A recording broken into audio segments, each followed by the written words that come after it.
Bismillah. Ini pertanyaan pertama Ustadz untuk Bang Onim dari Jamaah. Assalamualaikum Bang Onim. Apakah benar pejuang Palestina yang meninggal syahid di sana mengeluarkan aroma wangi dan bagaimana sebetulnya kondisi di sana? Iya, jadi memang saya sendiri selama berada di sana itu tidak melihat langsung bau aromanya, tapi setelah saya keluar dari Gaza baru ada keajaiban-keajaiban tersebut yang muncul. Ada anak kecil, ternyata anak kecil tersebut hafiz Al-Quran. Itu kita lihat sendiri bagaimana videonya itu, kayak mereka mau ambil baunya itu terus digesek ke baju mereka, terus dicium. Itu kejadiannya sebenarnya bukan pertama kali pada saat terjadi peperangan kali ini saja, tapi sebelum-sebelumnya juga memang terjadinya seperti itu. Nah, situasi saat ini di Gaza seperti yang antum tahu sendiri ya, butuh doa dari Indonesia yang lebih khusyuk lagi untuk mereka diberikan kekuatan, kesabaran dan juga kemenangan, insyaallah. Masyaallah. Baik, syukran Bang Onim jawabannya. Pertanyaan berikutnya Ustadz, ini ditujukan ke antum Ustadz. Assalamualaikum Ustadz. Waalaikumsalam warahmatullahi wabarakatuh. Bagaimana pendapat antum Ustadz dalam banyaknya muslim saat ini yang membela Palestina hanya dari sudut pandang kemanusiaan saja Ustadz, bukan karena agama? Karena mungkin di sini melihatnya ini bukan hanya isu agama Ustadz. Tafadhol Ustadz. Kalau ada seorang muslim di kacamata kami ya, yang belum melihat ini adalah isu agama, ini tanda tanya ini. Ya. Kita kalau mau bolak-balik kasus penyerangan Yahudi ke muslimin di Gaza ini, kita lihat dari kanan, dari kiri, dari bawah, dari atas, dari celah mana kita mau katakan ini bukan agama. Masjid dihancurin, muslimin ribuan orang dibunuh, ya, laki-laki, perempuan, orang tua, berapa banyak Al-Quran yang terbakar, dan sekian banyak hal. Secara rasional gini, kalau seandainya ini terjadi pada teman-teman kita Nasrani, ada komunitas Nasrani, kemudian diserang oleh agama lain misalnya, terjadilah persis seperti teman-teman kita di Gaza. Kira-kira menurut orang-orang Nasrani ini perang agama bukan? Pasti, karena dia anggap Injilnya dibakar, gerejanya dihancurin, kan gitu. Kalau kita juga katakan misalnya terjadi pada Yahudi, komunitas Yahudi dibantai orang lain, agama lain. Terjadi hal yang sama dengan umat Islam sekarang di Gaza. Kira-kira mereka anggap perang agama enggak? Jelas kok gitu kan. Jadi kalau ada umat Islam mengatakan, oh ini bukan perang agama, ini adalah masalah sosial saja. Ini kedangkalan ilmu agamanya nih. Dan luar biasa tipis sekali imannya ya. Di masa Nabi Muhammad SAW kita punya pengalaman, ini dalilnya. Pernah tahu kan di Madinah, dan sering kita ulangi di majelis kita, ada 3 suku Yahudi di masa hidup Nabi SAW. Dan fase Madinah, 10 tahun fase Madinah ini adalah pelajaran bagaimana umat Islam mendirikan pemerintahan Islam, bagaimana mereka membangun infrastruktur, perekonomian, peradaban, sosial dan seterusnya, dan juga bagaimana mereka bermuamalah atau muahadah tepatnya ya, kesepakatan damai dengan orang-orang non-muslim. Karena Nabi SAW sudah tuangkan dalam piagam Madinah. Nah, di sana ada 3 suku, Kainuqa, Nadir, dan Quraidah. 3-3 ini punya akad damai dengan Nabi SAW dan mereka bersama-sama sepakat untuk membela Madinah. Apa yang terjadi? Suku Kainuqa dikeluarkan oleh Nabi SAW dari Madinah karena ada kasus. Coba baca deh. Semua buku sejarah insya Allah menjelaskan hal yang sama gitu ya. Sepengetahuan tentu sebatas ilmu saya tidak tahu kalau ada sebab yang lain, tapi yang saya tahu ini.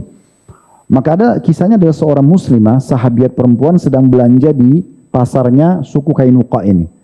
Pada saat dia belanja, pemilik toko orang Yahudi menggoda si muslimah ini. Laki-laki goda perempuan, gitu kan. Si muslimah ini tidak mau mengikuti godaan tersebut karena dia jengkel mungkin si Yahudi ini, dia cantolkan sebuah besi tajam di pakaian si muslimin sehingga pada saat jalan sobek. Ini cuma sobek baju ya. Sobek bajunya si muslimah ini, sahabat ini. Yang terjadi ada seorang sahabat lewat di pasar itu, melihat kejadian tersebut, menghunuskan pedang, berantem sama pemilik toko, sampai dia membunuh si pemilik toko itu. Kenapa? Dia coreng kehormatan muslimah ini. Cuma dirobek bajunya sehingga tersingkap auratnya. Dia bela sampai terjadi pertempuran, berdua duel, meninggallah, kalah si Yahudi. Orang-orang Yahudi ini di pasar melihat kejadian tersebut mengeroyokin si muslim tadi, sahabat ini. Sampai sahabat itu mati terbunuh. Si sahabiat ini, perempuan tadi yang awal kisah kita, pulang langsung ke atau menuju ke masjid Nabi SAW melapor kepada Nabi, ya Rasulullah begini kejadiannya. Kira-kira apa langkah Nabi? Negosiasi? Langsung bentuk pasukan? Coba baca deh. Sebab diusirnya suku Kainuqa. Dibentuk pasukan Nabi SAW langsung dikepung pemukimannya Kainuqa. Permintaan Nabi satu. Yang membunuh muslim di pasar kalian serahkan kepada kami. Karena Nabi SAW itu pemerintah resmi. Dan waktu beliau tiba di Madinah dan di kesepakatan damai dengan orang-orang Yahudi, pemimpin Madinah rajanya adalah Nabi Muhammad SAW. Mereka harus tunduk dengan peraturan Nabi Muhammad SAW. Maka beliau minta yang membunuh itu serahkan. Tapi mereka tunjukkan kekuatan karena waktu itu mereka punya 1000 orang kesatria perang. Ya kalau kita mungkin tentara militernya ya. Dan mereka menyebutkan mengangkat yel-yel mereka, simbol-simbol mereka, kita tidak takut, kita akan melawan, kita tidak akan serahkan. Maka Nabi SAW kepung mereka puluhan hari. Akhirnya Allah masukkan rasa takut dalam hati mereka, mereka tunduk dengan hukum Nabi SAW, diusir dari Madinah keluar, kemudian mereka tinggal di Khaybar. Suku yang kedua, suku Nadir. Ada seorang sahabat Nabi, cekcok sama seseorang dari suku Arab tapi belum Muslim. Cekcok ribut, terbunuhlah si non-Muslim ini. Maka salah satu cara pada masa itu, baik dalam Islam atau selain Islam, itu di Jazirah Arab terkenal namanya diyah, denda. Jadi kalau orang membunuh, dia bisa bayar denda ke keluarga si mayit. Disilakan dengan dia. Saya lupa berapa jumlah unta pada saat itu, tapi sahabat ini dibantu oleh Nabi SAW untuk membayar dianya ke suku Arab itu, tapi Nabi nggak izinkan dia yang antar, takutnya dibunuh nanti. Maka sekutunya suku Arab itu adalah suku Nadir, suku Yahudi yang di Madinah. Nabi SAW antar sendiri itu diahnya bersama Abu Bakar, Umar, Zubair dan Ali seingat saya. Radhiyallahu anhu. 5 orang mereka datang ke suku Nadir dan ingin mengantarkan dia tersebut. Maka pemimpin Yahudi Nadir mengatakan, oke, kami akan rembukin, silakan Anda tunggu. Nabi SAW tunggu di salah satu rumah orang Yahudi sambil duduk dengan sahabat tadi. Orang-orang Yahudi mengatakan satu sama yang lain, kalian tidak akan menemukan kesempatan emas untuk membunuh Muhammad seperti kesempatan ini. Siapa yang naik ke atas rumah, lemparin batu supaya dia mati. Rupanya Nabi SAW kedatangan Jibril. Jibril mengatakan, wahai Muhammad, di atas kepalamu sekarang ada satu Yahudi, mereka ya sepakat untuk membunuh, melemparin batu. Maka Nabi SAW berdiri lalu pergi. Beliau tidak bilang sama para sahabat, ini ada wahyu turun, ada pembunuh di atas, enggak. Beliau pergi saja. Para sahabat duduknya tenang, karena mereka mengira Nabi SAW hanya punya hajat. Waktu itu orang tidak ada map WC, ya kamar mandi dalam rumah, orang pergi ke padang pasir. Mereka pikir Nabi punya hajat pergi, nggak ditemanin. Tapi karena lama Nabi nggak pulang, maka Abu Bakar khawatir, bilang sama Umar, bilang sama Ali, ini kayaknya kita harus cari Nabi, jangan sampai ada terjadi sesuatu. Mereka keliling-keliling di pemukiman khusus suku Nadir nggak ditemukan. Mereka pulang ke rumah, ke masjid Nabi, mereka kaget Nabi sudah bentuk pasukan. Bentuk pasukan langsung, ini nggak main-main ini. Coba baca pengusiran suku Nadir. Kita bicara dalil ya. Maka Abu Bakar pun akhirnya bergabung dengan pasukan tersebut. Nabi SAW mengepung dan Nabi bilang, itu yang mau lempar batu di atas rumah serahkan ke kami. Nanti akan ditanya kenapa gitu kan. Apalah interogasi. Dan nanti kalau kena hukum harus kena hukum. Tapi mereka sama dengan suku Kainuqa, tunjukkan kami hebat, kami punya pasukan, kami tidak takut seperti Kainuqa. Nabi kepung 40 hari lebih. Dan Allah sebutkan itu di dalam Al-Quran surah Al-Hashr tentang bagaimana pengepungan Bani atau suku Nadir. Dan akhirnya mereka diusir juga dari Madinah, mereka tinggalkan rumah-rumah mereka. Bahkan Allah menyuruh orang-orang beriman waktu itu menjadikan pelajaran, yukhribuna buyutuhum bi'aidikum wa aidihim fa'tabiru ya ulul absar. Bahkan mereka merusak rumah-rumah mereka sendiri ya dengan tangan mereka dan tangan kalian wahai orang-orang, maka ambillah pelajaran wahai orang-orang yang berakal. Mereka diusir ke Khaybar. Suku Quraidah yang ketiga, di perang Khandak, perang Parit, sebabnya perang Parit ini, dua suku yang diusir dari Madinah, Kainuqa dan Nadir, mengajak, ya, memprovokasi suku-suku Arab yang belum masuk Islam, termasuk Quraisy, termasuk Ghatafan, dan suku-suku Arab yang lain. Saya sebutkan dua suku ini karena ini yang paling banyak pasukannya. Suku Quraisy 4.000 orang di perang Khandak, suku Ghatafan 4.000 orang, 8.000 orang, 2.000 sisanya dari pasukan Ahzab. 10.000 orang itu dari suku-suku Arab yang lain, termasuk dari dua suku Yahudi ini. Maka yang memprovokasi, akhirnya Madinah dikepung dengan 10.000 pasukan kuda. Dan terjadilah Parit dan segala macam. Nah, Nabi SAW mengingatkan suku Quraidah, mengutus 2-3 orang sahabat, ingatkan mereka. Jangan ingkari perdamaian, ya kesepakatan. Kalau kita tidak ada masalah. Karena waktu itu Parit di kota Madinah dibuat, di ujung Parit itu bentengnya Quraidah. Jadi kalau Quraidah buka pintu gerbang, pasukan Ahzab bisa masuk dan menaklukkan Madinah. Jadi mereka awalnya tidak mau berkhianat. Tapi rupanya utusan dari suku Nadhir dan suku Quraidah datang ke benteng ini lalu minta negosiasi. Untuk apa lagi kamu bertahan dengan kesepakatan damai dengan Muhammad? Coba dibaca nih ya. Ini bukan saya cerita dongeng ini. Ini fakta sejarah dan bisa jadi dalil gitu loh. Ya. Maka dikatakan untuk apa kamu mau bertahan dengan perdamaian? Ini saya sudah datangkan, kata Qainuqa dan Nadir. Kami sudah datangkan 10.000 pasukan berkuda. Madinah sebentar lagi takluk dengan kalian buka pintu gerbang kalian. Akhirnya mereka berkhianat. Berkhianat di suku Quraidah ini luar biasa. Coba baca. Ini peran, kita pernah jelaskan ini di kisah sahabat Sa'ad bin Mu'ad radhiyallahu anhu, pimpinan Ansar, ya. Beliau pada saat itu ditunjuk oleh Nabi SAW setelah pasukan Ahzab dihancurkan dengan angin, yang Allah mengatakan dalam zikir yang kita baca, wa hazzamal ahzaba wahda, dan yang mengalahkan pasukan Ahzab sendirian, Allah Azza wa Jalla mengirimkan angin dan menghancurkan mereka. Setelah itu Nabi SAW pulang ke rumah, ingin mengganti bajunya karena sudah letih. 43 hari dikepung Madinah waktu itu dan tidak sempatlah mandi, apalah, karena ini peperangan. Maka Nabi SAW dikatakan dalam sebuah riwayat, di dalam rumah, Aisyah menceritakan, diketuk rumah kami oleh Dihyal Kalbi. Dihyal Kalbi ini nama seorang sahabat ya. Dan Jibril AS sering kali menjelma menjadi Dihyal Kalbi. Maka Aisyah mengatakan, Dihyal Kalbi mengetuk pintu dan mengatakan, mana Rasulullah? Kata Aisyah, dia baru akan menanggalkan bajunya. Tolong panggilkan. Begitu Nabi SAW datang dan melihat, Nabi mengatakan, aku mengenal dia bukan Dihyal Kalbi, tapi dia adalah Jibril yang menjelma. Karena dia mengatakan, wahai Muhammad, apakah kalian sudah menanggalkan baju perang kalian? Sementara kami para malaikat tidak akan menanggalkan sampai kami menaklukkan itu. Ditunjuk bentengnya Quraidah. Maka Jibril lebih dulu ke sana. Nabi SAW langsung pakai baju kembali dan mengeluarkan sabda beliau yang masyhur. Siapa yang mengaku beriman kepada Allah hari akhir, jangan sholat asar kecuali di bentengnya Quraidah. Maka sahabat semua pada bergerak sana. Nabi jalan sampai Nabi selalu sementara ke suku Quraidah di pinggir Madinah. Beliau mengatakan, ada yang lihat tadi Dihyal Kalbi pakai kuda dan di pelanahnya itu ada beludur warna biru. Mereka mengatakan, iya Rasulullah, menuju ke Quraidah. Kata Nabi SAW, itu Jibril, dia memanggil kita ke sana, ayo segera. Sampai berkumpul semua muslimin di Quraidah dan dikepung. Setelah dikepung, mereka ketakutan, akhirnya mereka menyerah diri. Antum tahu apa hukumannya suku Quraidah? Sudah dengar kisahnya?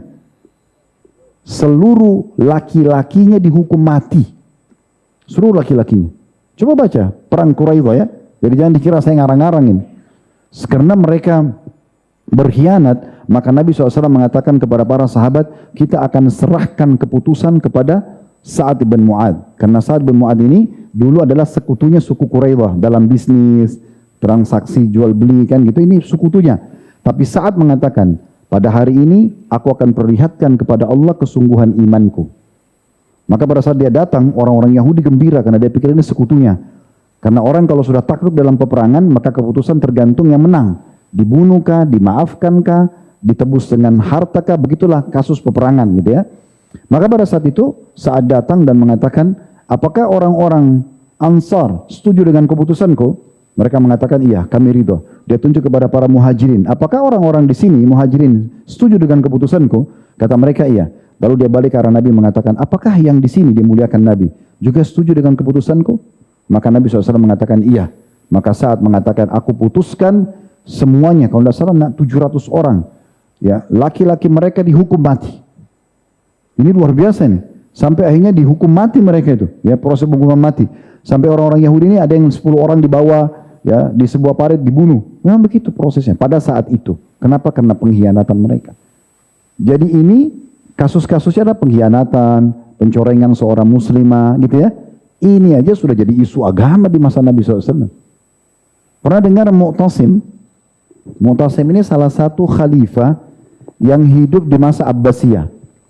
Wilayah kekuasaannya cukup luas. Kita tidak bicara tentang pribadinya, tapi ada satu kejadian pada saat itu.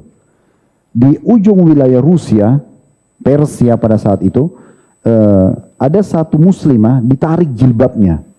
Lalu diganggu oleh tentara Persia sambil mengatakan, sambil ditarik sambil menghina-hina muslimah itu. Maka si muslimah ini mengatakan, wa Mu'tasimah. Maksudnya, hai Mu'tasim, tolong aku. Muslimah itu bilang. Waktu itu, tentara-tentara Pers ini mengatakan, apakah Mu'tasim akan datang menolongmu dengan menunggangi keledainya? Karena jauhnya jarak dari Baghdad waktu itu ke wilayah itu. Seorang muslim, laki-laki, lewat naik keledai kebetulan. Dan dia dengar keluhan wanita itu dan bagaimana cekcoknya. Tapi karena banyak pasukan Persia, dia nggak berani melawan sendiri. Apa yang terjadi? Dia naik keledainya ke ibu kota Abbasiyah di Baghdad, di Irak. Pergi ke sana berapa bulan perjalanan, lalu izin ketemu dengan Mu'tasim, lalu dia sampaikan kisahnya. Ini orang, bayangkan teman-teman kalau di masa sekarang ya, kita kan tidak mungkin gampang terima informasi. Tapi Mu'tasim percaya sama muslim ini, dibentuk pasukan, dan dia mengatakan, khusus tunggangan saya, berikan saya keledai. Karena pasukan Persia itu mengatakan, apakah Mu'tasim akan datang dengan keledai? Dan demi Allah dia sumpah, kami akan taklukkan wilayah itu atau kami pulang tidak nyawa lagi. Pergi pasukan ke sana semua. Dikepung wilayah tersebut. Musim dingin, kalau tidak salah 60 hari atau 70 hari dikepung. Sampai takluk hanya untuk membela muslimah satu itu. Dan begitu seterusnya, gitu kan? Jadi kita nggak bisa membohongi diri kita, oh ini bukan isu agama, nggak bisa. Tapi umat Islam bergabung antara isu agama sama isu kemanusiaan, itu benar. Tapi kalau muslimah hanya mengatakan, atau muslim mengatakan ini cuma isu kemanusiaan, terus kapan antum mau anggap ini isu agama? Mau tunggu apa kira-kira? Masjid sudah hancur, Quran sudah dihancurin, muslimah sudah dibunuh. Terus kira-kira apa lagi? Yang baru antum anggap agama? Nah, coba tanya kepada orang-orang ini. Apa lagi kira-kira? Tunggu Ka'bah dihancurin? Mungkin biar Ka'bah dibom bagi dia ini bukan isu agama. Oh kemanusiaan, bangun aja. Orang seperti ini nggak layak kita nilai, punya keimanan ya. Jadi nggak bisa kita katakan ini bukan agama. Jadi ini maaf cukup panjang, karena memang ini isu saya lihat mulai dikembangkan, entah dari pihak mana. Saya sarankan, bagi warga Indonesia yang tidak mau dukung Palestina, ya udah, nggak usah ikut-ikutan. Nggak apa-apa.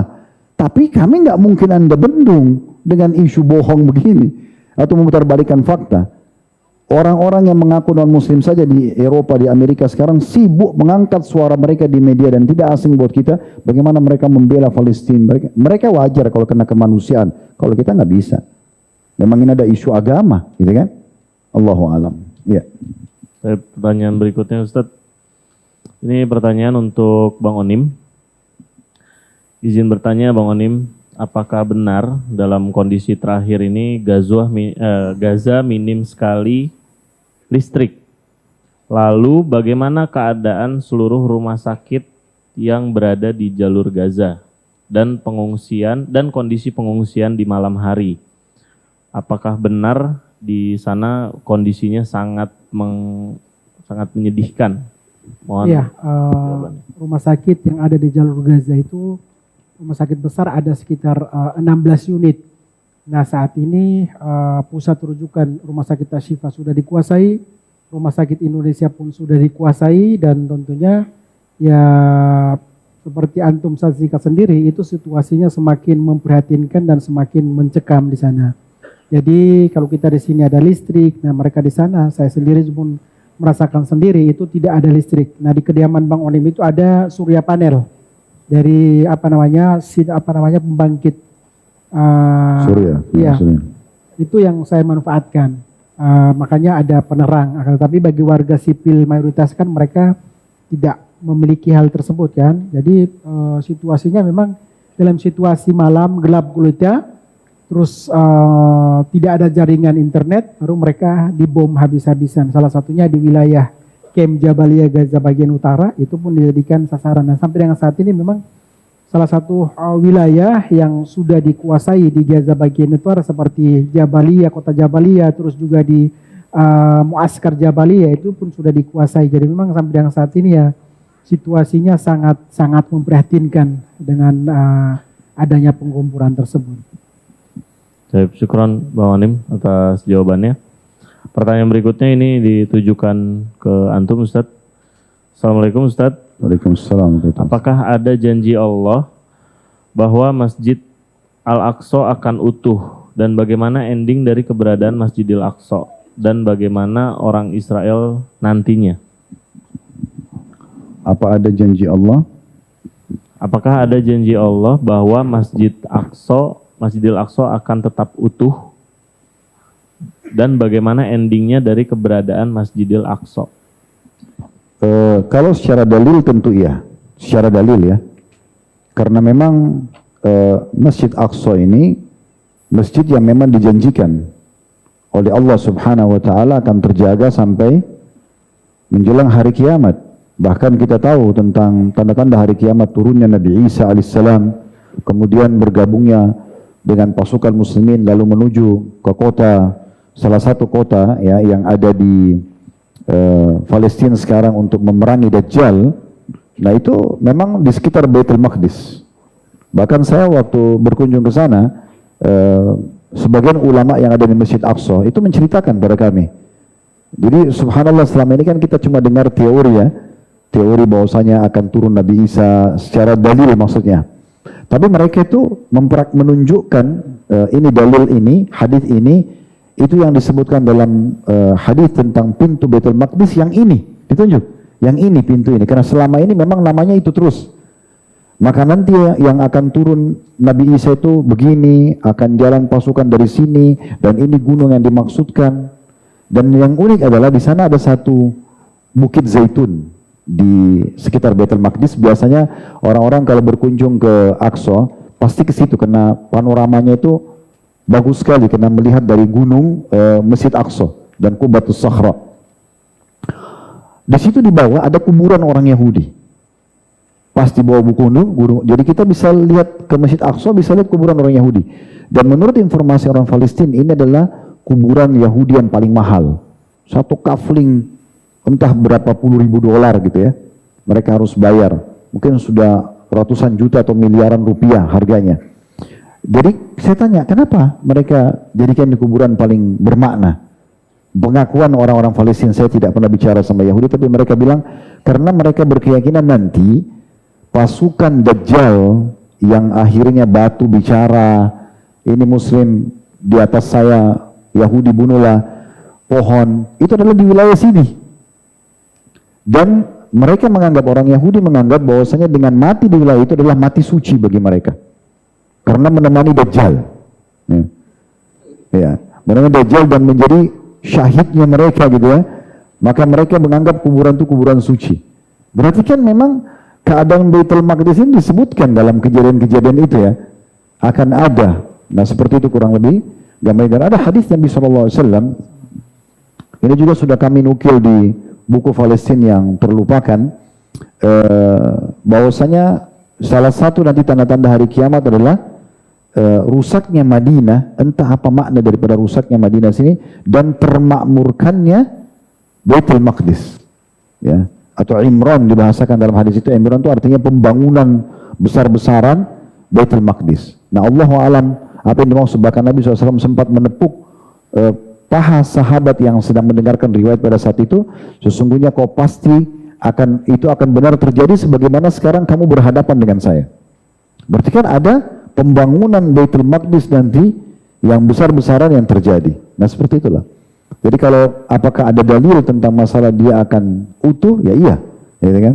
Seperti itu penyampaiannya. Terus tadi apa lagi?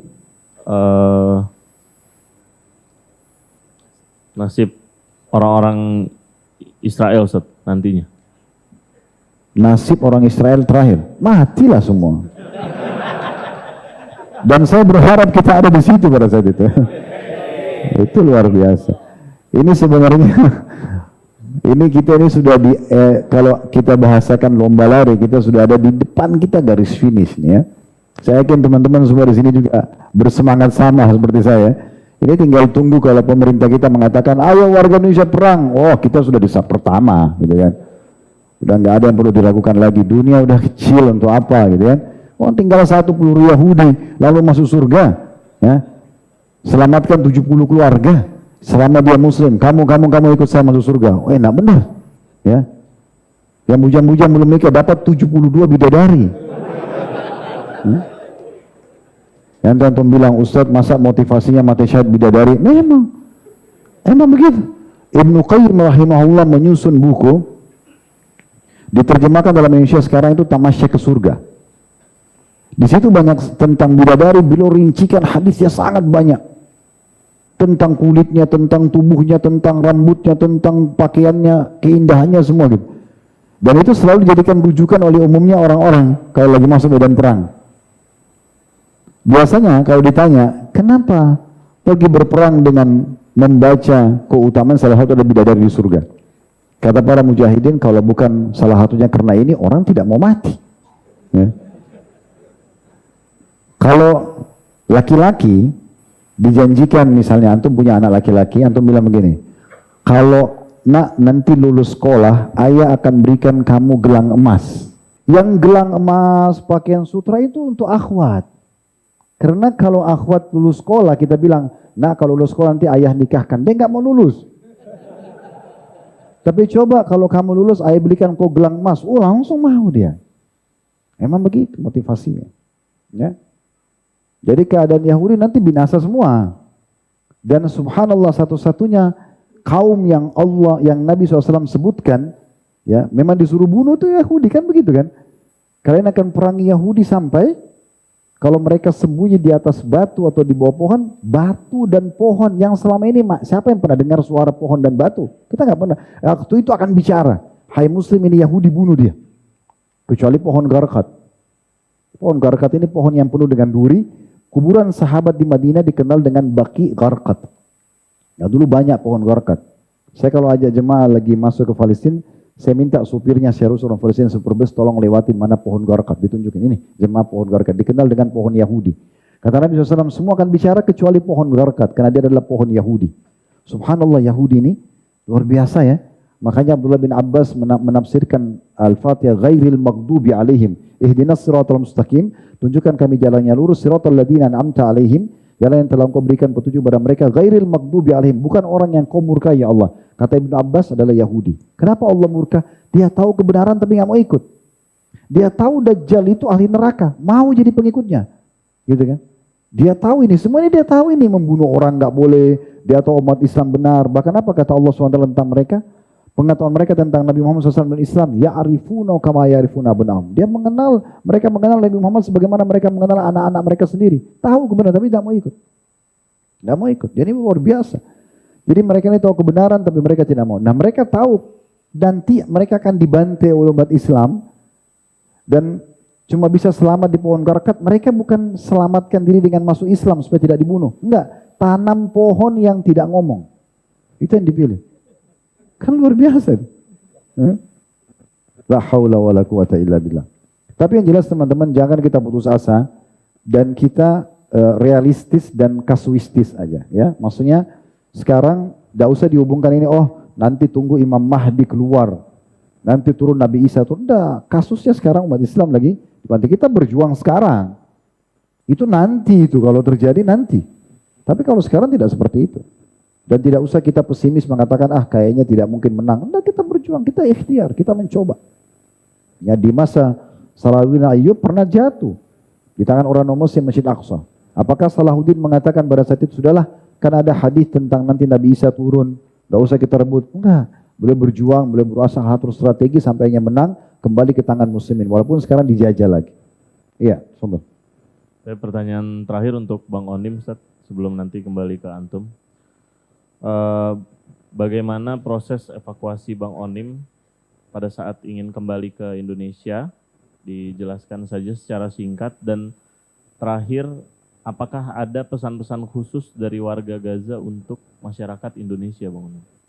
Iya, masyarakat Gaza itu dan Palestina pada umumnya mereka melihat jumlah muslim terbesar di dunia adanya di Indonesia. Dan mereka menaruh harapan kepada Indonesia untuk senantiasa bersama dengan perjuangan masyarakat Palestina.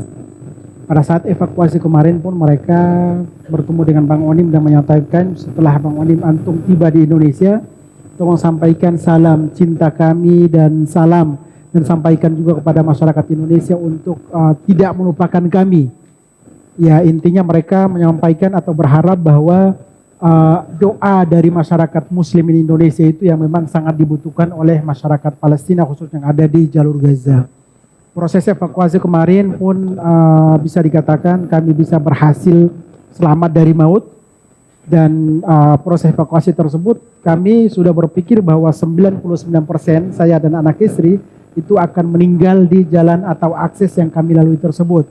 Karena awal terjadi peperangan sampai dengan 17-18 hari tersebut, tidak sedikit dari warga Gaza melewati akses tersebut itu meninggal, ditembak oleh pihak penjajah. Dan pada saat evakuasi kami harus melewati akses tersebut bersama dengan anak istri. Makanya kami berpikiran bahwa ya sudah, sepertinya kita akan meninggal di sini. Tapi alhamdulillah istri saya sebagai muslimah Palestina sangat memahami bahwa yang namanya takdir itu bukan ditentukan oleh Allah Subhanahu wa taala, bukan ditentukan oleh manusia, tapi sudah ditentukan oleh Allah Subhanahu wa taala. Kata istri saya, kalau hari ini kita tidak berhasil keluar dari Gaza, otomatis kita masih punya rezeki untuk makan dan minum di Gaza. Akan tetapi jika nanti kita berhasil keluar untuk melewati akses tersebut, insya Allah rezeki kita makan dan minum adanya di Kairo, Mesir.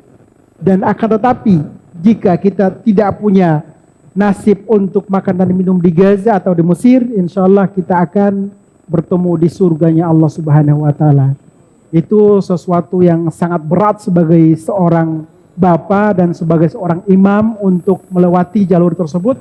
Saya mengatakan kepada istri saya dan anak saya, maafkan Bang Onim, maafkan Abi jika selama hidup Abi belum memberikan kebahagiaan atau belum bisa membelikan tablet. Akan tetapi jika nanti doakan saja Filin Nusantara dan Bahari, jika kita lolos nanti Bang Onim akan belikan tablet. Itu salah satu motivasi kepada anak-anak saya. Yang kedua, yang paling disukai buah-buahan dari Indonesia, Bahari, Filin Nusantara adalah rambutan dan durian.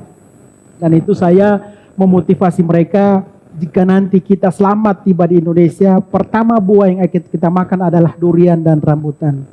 Itu dengan menyampaikan seperti itu sebagai seorang ayah, tentunya di dalam hati itu, wah kok seperti ini ya hidup kita di Gaza.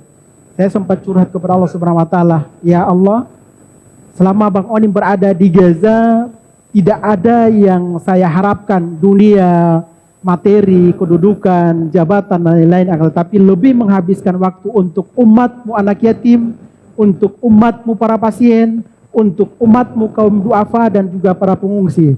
Tentunya ya Rob, kami yakin antum tidak akan membiarkan kami dibantai oleh pihak penjajah, karena kami masih memiliki amanah yang luar biasa. Insya Allah jika nanti Bang Onim tiba di Indonesia, lebih banyak lagi manfaat yang akan kami berikan untuk umatmu di Palestina. Alhamdulillah kami bisa selamat dan dilindungi Allah Subhanahu wa taala, yang walaupun kami ditargetkan pada saat di mobil ambulans tersebut, saya dan anak istri bergandengan tangan dan anak-anak saya dan istri berpelukan, dan kami senantiasa beristighfar dan juga membaca ayat kursi. Dan pada saat itu kami berpikir bahwa dalam beberapa detik kemudian kita akan meninggal dunia. Akan tetapi luar biasa Allah Subhanahu wa taala masih melindungi kami dan mengarahkan kami sehingga tiba di pintu Rafah. Ini sebuah kekuatan doa, ini sebuah kekuatan keyakinan kepada Allah Subhanahu wa taala, dan terpenting adalah ternyata tidak mudah untuk meyakini bahwa qadar dan qadar, takdir Allah itu diyakini, dan tidak mudah untuk meyakini takdir bahwa kita akan meninggal di sini, atau nanti kita meninggal kepala Bang Onim pecah atau putus kepala, atau istri saya seperti apa. Karena dalam situasi pemboman sana sini itu kita meyakini takdir itu sebenarnya tidak mudah. Akan tetapi alhamdulillah dengan keyakinan, dengan doa, dengan saling mendukung antara anak istri, diberikan kemudahan Allah Subhanahu wa taala, dan alhamdulillah walaupun sampai dengan saat ini kami belum percaya bisa hidup dan bisa masih bernapas dan sedang berada di Indonesia. Alhamdulillah. Insyaallah. Syukron Bang Onim. Semoga Allah selalu jaga antum dan keluarga. Baik Ustadz, mungkin terakhir kami di sini butuh closing statement dari antum dan kalimat penutup dari hikmah dari talk show pada malam hari ini, Ustadz. Tafadhol Ustadz. Baik, yang pertama tentunya saya ingin sekali menyampaikan secara pribadi. Ini bukan membantah, tapi berbagi saja. Sampai ke kuping kami bahwasanya lagi dikumandangkan gitu ya. Kenapa orang Palestina tidak keluar saja? Kenapa harus melawan? Dan berbagai macam statement yang seperti ini. Saya pribadi pernah mendapatkan itu ada anjuran dari Syekh Albani berhubungan dengan masalah ini. Tapi saya menemukan itu adalah sebuah anjuran dan saran. Bukan beliau menekankan bahwasanya itu sebuah fatwa yang haram kalau tidak diikuti. Ijtihad dari beliau, sebaiknya warga Palestina karena terjajah, keluar aja dulu. Agar mereka susun kekuatan baru kembali lagi. Tapi ini bukan semua ulama membahasakannya. Terbukti, waktu kami masuk ke Baitul Maqdis, ulama-ulama yang ada di situ, termasuk dari murid-murid beliau sendiri, itu mereka memberikan fatwa yang berbeda. Bahkan di kunut-kunut mereka di Masjid Aqsa itu selalu minta, ya Allah buatlah kami seperti selalu dalam kondisi ribat sampai hari kiamat. Mereka minta seperti itu, ya. Nah, gambaran di Aqsa, mungkin orang yang belum pernah ke sana, karena alhamdulillah saya sudah 4 kali masuk ke sana. Di sana teman-teman sekalian muslimin punya hotel, mereka punya usaha, mereka punya perusahaan, mereka punya restoran, mereka punya transportasi. Ya. Yang kami turun di sana hotel-hotel muslim, yang kami datangi restoran-restoran muslim, yang kami sewa kendaraannya adalah muslim-muslim Palestina. Dan juga sekaligus ada orang yang menggambarkan seakan-akan kalau tadi mungkin Bang Odim kasih gambaran di Gaza 80% mereka ekonominya ya mungkin rendah. Kalau saya melihat di sekitar Baitul Maqdis tidak seperti itu. Banyak juga di antara mereka yang punya hotel, yang punya sekolah, mereka maju, punya pendapatan. Sehingga kalau untuk dibahasakan mereka harus meninggalkan semua itu, ini secara teori lapangan berat, gitu kan? Kecuali mungkin ya, kondisi rumah yang sudah hancur kayak kondisi sekarang di Gaza itu berbeda. Mungkin memang karena mereka tidak punya rumah, mereka tidak punya harta lagi, segala macam. Mungkin kalau mereka diminta untuk keluar, ya itu pun mereka tidak mau keluar ya. Maka itu mungkin, tapi kalau sekarang disuruh orang Palestina keluar meninggalkan, ini satu hal yang luar biasa, seperti saya kasih gambaran di pengajian kita kemarin ya. Seperti masa kita dijajah sama Belanda, ayo orang Indonesia karena kalian dijanji oleh Belanda, keluarlah sekarang dari Indonesia, susun kekuatan baru kembali lagi. Keburu Indonesia lebih dikuasai kan gitu. Nah, ini harus kita pertemukan antara saran sebagian ulama dengan realita lapangan dan juga pendapat-pendapat ulama yang lain. Nah, ini poin Allahu a'lam yang ingin juga saya titik beratkan ya. Jadi 2 hal di situ ya, tentang masalah kenapa mereka tidak keluar, kita nggak boleh salahkan. Karena juga ada fatwa ulama yang lain yang bahkan menganjurkan mereka untuk tidak keluar. Bahkan mereka berdoa agar mereka selalu dalam kondisi ribat dan jihad ini sepanjang masa.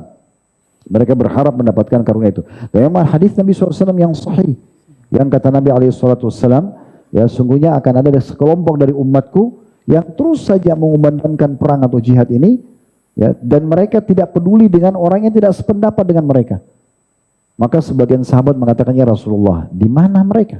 Kata Nabi SAW, di Baitul Maqdis dan sekitar Baitul Maqdis. Berarti kan memang ada penyebutan masalah itu ya. Dan Nabi SAW menyebutkan dalam hadis ini, seakan-akan Nabi memuji mereka, kenapa mereka masih mau bertahan. Kan gitu. Sehingga mereka berjuang sampai hari kiamat, kata Nabi SAW. Kok kita nggak pahami hadis ini gitu? Sehingga kita mau menyalahkan mereka, ya kenapa? Seakan-akan bahasa kenapa nggak keluar sih? Akhirnya kalian dibombardir. Nah ini karena tidak polisi yang mengucapkan ini seperti tidak lagi hadir di sana. Nah itu poinnya. Yang kedua mungkin teman-teman sekalian, pemerintah kita sudah menyarankan, ya, bahkan memberikan contoh tauladan untuk menyumbang Palestina. Ya. Lembaga-lembaga resmi yang dapat izin resmi juga mengumpulkan donasi. Donasikan ikhwan dan akhwat sekalian. Antum cuma punya 1.000 rupiah, 1.000 rupiah kasih. Ya, apa saja yang kita mampu keluarkan. Cuma memang kita nggak mungkin menyumbang dalam sekarang dengan makanan misalnya. Karena dikirim dari sini ke sana mungkin bisa rusak. Yang paling masuk akal adalah uang. Semampu kita. Ingat, ada pernah sahabat Nabi menyumbang 1 dirham, yang satunya 100 dirham. Kata Nabi SAW, Allahu Akbar, 1 dirham mengalahkan pahalanya 100 dirham. Bagaimana bisa? Secara kuantitas ini 1, ini 100. Kata Nabi SAW, karena yang menyumbang 1 dirham, gak punya kecuali itu. Maka Allah catat dia bersedekah dengan seluruh hartanya. Yang nyumbang 100 dirham punya banyak. Mirip kalau kita di Indonesia, dia cuma nyumbang 10.000 rupiah, tapi gak ada kecuali itu. Seperti dia dicatat di sisi Allah, nyumbang seluruh hartanya. Mungkin ada yang nyumbang 100 juta, tapi dia punya tabungan 100 miliar. 100 juta itu kecil sekali.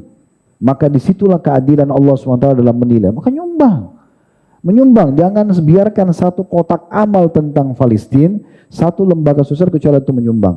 Yang semampu kita. Hari ini kita bisa nyumbang, alhamdulillah. Besok bisa nyumbang, nyumbang lagi. Bulan depan nyumbang lagi. Jangan bilang saya sudah sumbang dulu. Enggak, setiap hari ada buku catatan amal kita. Maka nyumbang. Juga, yang ketiga, kenapa saya masih heran banyak masjid kita yang belum mengamalkan dan anjuran, seingat saya dari Kementerian Agama ya, untuk membaca kunut nazilah. Saya berapa kali sholat di beberapa masjid masih belum ada kunut nazilah. Seakan-akan masalah Palestina ini bukan masalah penting. Kunut nazilah teman-teman dibaca oleh Nabi SAW di 5 waktu sholat. Subuh, duhur, asar, maghrib, isya. Beda dengan kunut yang di subuh saja. Ini 5 ini dibaca. Jadi walaupun duhur dan asar sholatnya sir, kecilin suara, Nabi tetap kunut dengan suara. Makanya tadi imam kita membaca di maghrib dan isya ya. Ini sudah himbauan pemerintah kepada masyarakat kita. Harusnya kita taat pada wali amr. Kan itu. Tanpa lagi melihat golongan segala macam, ini sudah perintah. Dan kita wajib patuh. Juga bagian daripada sunnah Nabi SAW. Bahkan Nabi SAW baca kunut nazilah sebulan penuh. Berharap agar pembunuh para sahabat penghafal Quran yang diutus ke suku mereka yang mereka khianati, itu dihukum oleh Allah SWT. Maka sekarang tidak boleh lagi ada masjid di Indonesia yang tidak kunut nazilah. Saya sangat optimis kalau semua masjid baca kunut 1-2 menit aja. Di 5 waktu sholat, insya Allah Allah akan datangkan kemenangan di sana yang lebih kuat daripada senjata-senjata militer. Karena doa ini bisa menembus benteng-benteng musuh. Bisa mencacatkan fisik mereka. Bisa mengubah pikiran mereka yang tadinya jahatnya dibaik. Bisa. Gak ada yang mustahil. Ini yang ketiga. Kunut nazilah. Ya, selain daripada kita bersedekah. Kemudian yang selanjutnya teman-teman sekalian, yang ingin juga saya titik beratkan, mudah-mudahan ini juga bisa menjadi pemikiran yang sama ya. Jangan kita lupakan teman-teman sekalian tentang masalah kasus penyerangan ini. Seperti juga kita di Indonesia, jangan kita lupakan dulu jajahan Belanda, sehingga kita selalu kenang dan dijadikan sebagai sejarah. Jadi nanti selain orang-orang Palestina, kita pun mengenang itu. Kita pun menukil kisah itu kepada anak-anak kita. Apalagi memang ada sunnah Nabi SAW untuk mendatangi Baitul Maqdis. Kita sebutkan tentang kejahatan mereka ini sudah kejahatan perang dan segala macam. Israel sekarang sudah melanggar semua pelaturan dunia. Tidak ada satu sisi yang kita bisa benarkan mereka ini. Semuanya kesalahan. Jadi gak mungkin kita biarkan. Makanya dinukil. Dan jangan antum semangat di hari pertama, hari kedua membela, setelah itu kendor lagi. Enggak. Gunakan media-media kita sekarang untuk kita bisa menyebarkan isu-isu dan informasi. Karena kita bukan mengarang ya. Ini nggak ada fiktif. Bukan anak bayi yang mati, kemudian kita cuma datangkan rekayasa anak bayi, oh ini anak Palestina. Enggak, memang realita di lapangan begitu. Lalu apa masalahnya? Antum bermodal handphone loh ini. Cuma share, umat Islam jadi peduli. Dari mana antum tahu? Mungkin dari grup keluarga antum, grup teman antum, ada yang nyumbang nanti. Dia tersentuh, dia nyumbang. Maka antum cuma modal share, dia nyumbang 100 juta, antum seperti sedekah 100 juta. Kan gitu. Kemudian yang terakhir yang berhubungan dengan masalah ini juga, ini saran gitu kan. Teman-teman sekalian coba jadikan momentum ini momentum untuk kita lebih dekatkan diri kepada Allah Subhanahu wa taala. Saya melihat ini peluang emas sekarang umat Islam untuk kembali ke agamanya. Ya, karena kejadian ini membuat kita ini jadi yang mungkin yang biasanya sibuk dengan media, masuknya kepada maksiat ya, dosa-dosa. Sekarang kita buka yang ada anak bayi nangis, masjid diserang, rumah sakit diserang. Kita seperti dibantu ya oleh Allah SWT tanda kutip untuk meninggalkan tontonan yang haram kepada tontonan yang baik. Ini sangat bagus ini. Jadi seperti ada pembenahan secara keimanan massal ya, yang akhirnya mendorong kita bisa lebih dekat dengan agama kita. Dan ini juga poin yang sangat baik tentunya. Dan tentu kita berdoa kepada Allah Subhanahu wa taala, semoga Allah Subhanahu wa taala pertama kita buat diri kita dan negara kita dulu, semoga Allah Subhanahu wa taala menjaga kemerdekaan kita, persatuan dan kesatuan kita ini, dan Allah Subhanahu wa taala selalu berikan petunjuk para pemimpin kita siapapun pemimpinnya agar mereka menjalankan amanah dengan baik, mereka menjalankan tugas dengan baik, dan juga kita dijadikan sebagai masyarakat yang selalu gotong royong, saling dukung-mendukung dengan pemerintah, sehingga kita sama-sama memakmurkan dan menjaga ketentraman kita ini, dan kita menjadi contoh bagi negara-negara yang lain. Dan kita doakan saudara-saudara kita secara khusus di Palestina dan Gaza, yang pada detik ini saya yakin mereka sangat tertindas. Semoga Allah Subhanahu wa taala memberikan kepada mereka kesabaran, Allah Subhanahu wa taala memberikan mereka keikhlasan, Allah terima para syuhada mereka, serta Allah menangkan agama Islam ini, dan juga Allah memberikan negara mereka di tangan mereka, dan juga Allah partisipasikan kita bersama mereka di pahala, baik dengan doa, dengan harta, juga dengan jiwa kita atau apapun yang Allah mudahkan. Dan semoga Allah mengalahkan musuh-musuh mereka, serta semoga Allah menyatukan kita semua di surga firdausnya tanpa hisab. Allahumma amin.